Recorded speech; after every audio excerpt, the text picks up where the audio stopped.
Guys, it's Reenactment Day here, and today I'm going to be showing you the M43 uniform that was worn pretty much throughout since 1943. We'll see it a lot in the Battle of the Bulge, but this is just going to be like the complete M43 uniform during the winter, the pants and the coat. So let's get into it. Firstly, I have just a green long sleeve shirt. Now that is normal. I just picked this up, just a random green t-shirt, and it looks fine. So green t-shirts, not too difficult to find. Now these are the M43 or M37 pants. These are wool. They're the standard issue pants that everybody got for dress uniforms, for combat uniforms, for whatever. Everything right now is pretty normal. Long knee-high socks about. And sometimes during the winter, these socks were doubled up just to keep your feet warm. So, next we will move on to the M1937 wool shirt, just a standard button-up shirt. And if you've seen my these videos before, you understand. It's just the basic uniform. But once I get that all buttoned, these tuck into the pants, and that is that. So, we'll continue on right after I get these tucked in. And there we go. Next, again, we're still on the normal things that you've seen a million times. We are going to the standard issue web belt. Once I get these things, and just a standard web belt. They're easy to find, usually pretty cheap, and yeah, nothing too fancy there. It's really just a belt. Now what I've seen is the M43 uniform. I'll just describe it a little bit while I'm doing this. M43 uniform could be worn alone, or it could be worn in layers, pretty much. Now I'm doing it in layers because it is winter and cold. So the more layers, the better. It's because the warmer you are. And there you go, the wool uniform. Now, one of the problems with this uniform is it's wool, of course. It takes a while to dry. So when it got wet in the winter, this wool, even though it's wool and it's warm, when it's wet, it's not warm. It's just wearing a sheet of ice. So that is why the M43 uniform was introduced.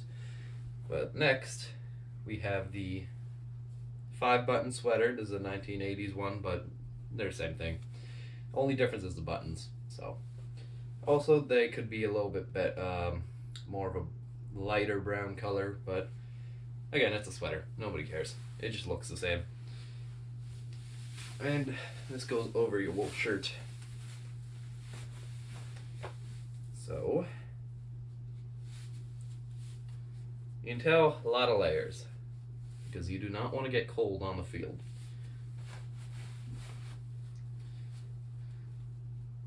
And of course, they don't call it a 5-button sweater for nothing. There's 5 buttons up here that you could button up to keep warm. And either leave, depending on how cold it is, you could do the top one, you don't have to. But that is the wool sweater. Again, nothing too fancy. Pretty standard uniform right now. You may have seen this in my last year winter video, but I didn't have the full M43 uniform then, so that's why I'm making this separate video for the M43 uniform. Now, you do not want to put on the boots just yet. I mean, well, you could, but you don't have to. I like to put the M43 pants. Here we go, M43 pants. I like to put them into the gaiter so they don't get caught on the bottom.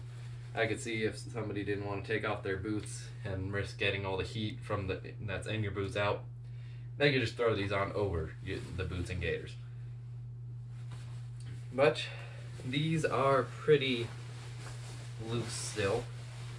I have yet to thinking about getting a pair of suspenders for these. For winter pants, you always see like modern winter pants with suspenders. And I think these actually, you might already have a couple spots for suspenders. They do. So I'll probably do that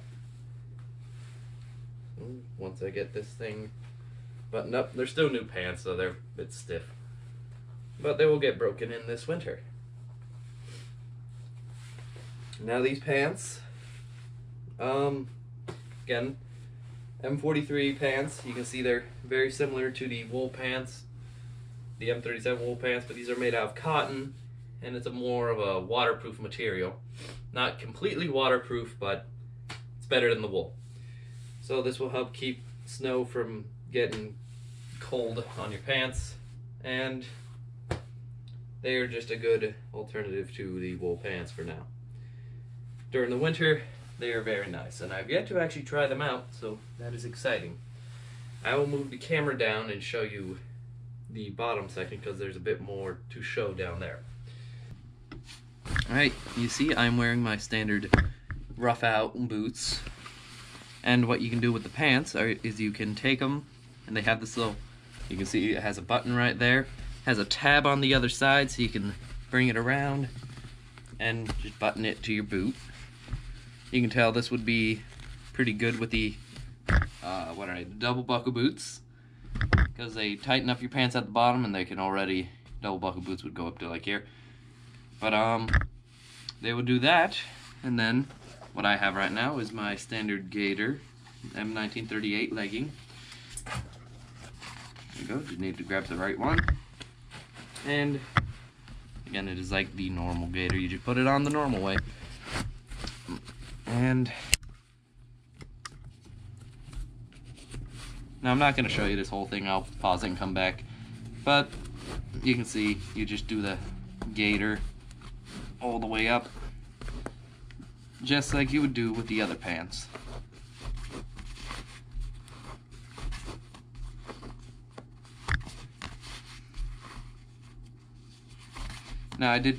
Now one thing I did do is I put the M1937 pants underneath the M1943 pants to, again, for layers. So that is nice. Now another piece of boot wear you could wear is the overshoe, which I do not have, but if I ever get one, I will definitely recreate this video, kind of maybe a bigger video with all the wool uniform, or all the winter uniforms and all the varieties you could have. There is a place near me that has some from the 1950s, but I don't know if they have my size, so we will see if I ever get out there. So, as you can see, the M43 pants with the gaiter are now on. Now I will get the other gaiter on, and I will come back when that's done. Alright, as you can see, we have the M43 pants on. Everything up here is normal. And we are going to quickly just go on to the M43 jacket. Now this M43 jacket, made out of the same material. It's a nice jacket. It was a bit better keeping you warm than the 1941 jacket, but you saw the 1941 jacket a lot during the Battle of the Bulge because that's all they had. And during the Battle of the Bulge, we didn't have enough winter stuff, so they were just issuing everything out. So you saw normal GIs with Mackinaws, tanker jackets, the trench coats, which aren't supposed to be combat winter wear, but they got it because they needed it. So, as you can see, has a string in here. You tie it tight, so it helps keep the warmth in. Also helps keep the coat from being a bit baggy. And you just button it up. You could also, let's see, this jacket does have a hood on it. I will show you it with and without the hood, but we will get onto that in a second once this jacket gets buttoned up. So once you get this buttoned up, now like I said, depending on what you want, you can button up however high you want because it's winter and it's cold.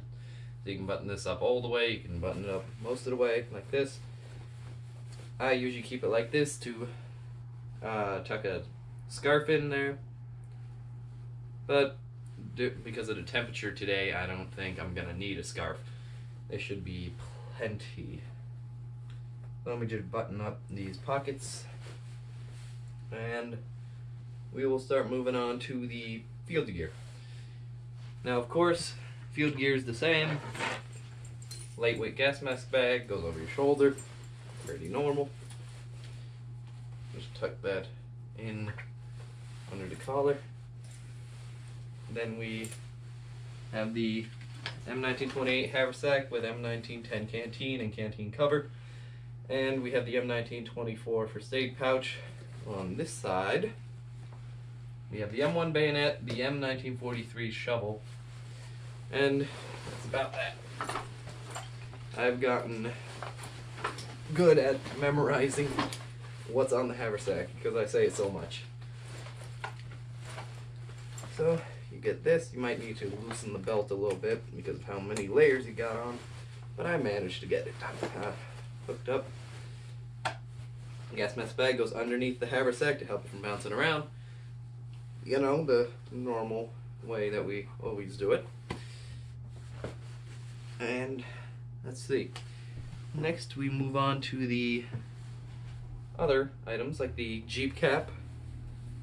This could also be a watch cap, but Jeep cap is one of my favorites, so I use that.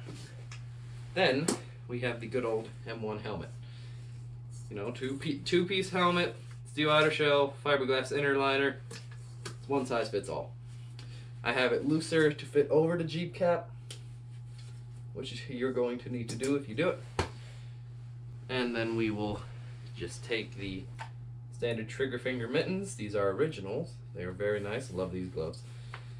And throw them on over the jacket. Now you could either have these just tucked in or untucked, but that's just up to you. And once we get that on, that is pretty much it. There we go, that's good. Alright, now as you can see, I am wearing the M1943 hood with the M1 helmet and the Jeep cap under it. You can wear the hood with the Jeep cap with the hood, whatever, you know what I mean. Or you could just wear the hood without the Jeep cap, put it on the ground, plop the hood on top. Now I found out that the hood is a bit less warm than the Jeep cap. So if you wear the Jeep cap under it, you should be plenty warm. This is good for protecting your entire face. There's less of an area right here to grab. If you get into hand-to-hand combat, there's no scarf you can grab on and like choke the guy pretty much. But you can just pull these drawstrings, tie them together to create just a warmer hat. Either way, I failed. And then you can just tuck it in. So, one problem is this thing does drop down into my eyes a bit. But as you can see, especially if you tuck these ropes in, you cannot really grab anything that is out here. If you try and grab here, you're just grabbing the guy's coat. Grab here, you're grabbing the guy's hood. And this hood is held on by a few buttons. It's buttoned to the shoulders. It's buttoned to a few buttons on the collar. And there's a button and it's buttoned together. Also tied together, as you just saw me try to do. I took my gloves off just to make things easier. So that is the M43 hood. Now I will go outside and try both. Well, actually all three. Jeep cap alone, hood alone, and Jeep cap with the hood. So, I will get on to that. Alright, now this is the uniform. That is my dog. You may have seen me mention her in the live stream, but it's my dog. This is the uniform out in the cold.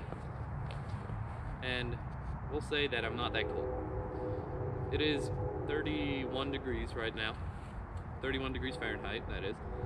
And it's working very good. So it is below freezing. It's not too cold because For some people that might be very cold, but for me, not that cold. And as you can see, gaiters are doing the job. Pants, they're very warm. Jacket, again, very warm. Wool, gloves, and everything functioning great. So you can tell this is really good for combat. A lot better than the big bulky trench coat. Once those things got wet and froze, they were like a sheet of plywood. So these are a bit more maneuverable. You can run around, dive in the dirt, which I'm gonna do that. I'm gonna show you what it would look like for a little bit. Now you run across with your gun, drop to the ground, shoot fire it. Alright. And my dog thinks it's time to play. But that is what you would do. You can see pants a lot more waterproof than the wool ones and will dry a little bit faster. So as you can see, very nice, working very good. I will show you how the hood works as well out here. Alright, and now you can see the M43 jacket with the hood on outside. Works about as well as the Jeep cap, not gonna lie, maybe a little worse. But I can see both being worn, the Jeep cap underneath the hood. But this is the hood. You can tell it protects more up here, keeping your neck more warm without a scarf. And it's a bit looser in the neck, so nothing really to grab onto right here like there would be a scarf. Other than these drawstrings, but I'm sure they would break. So, this is the uniform. Appreciate you watching. Hope you found this informative and enjoyable. And I will see you guys later. Thanks for watching.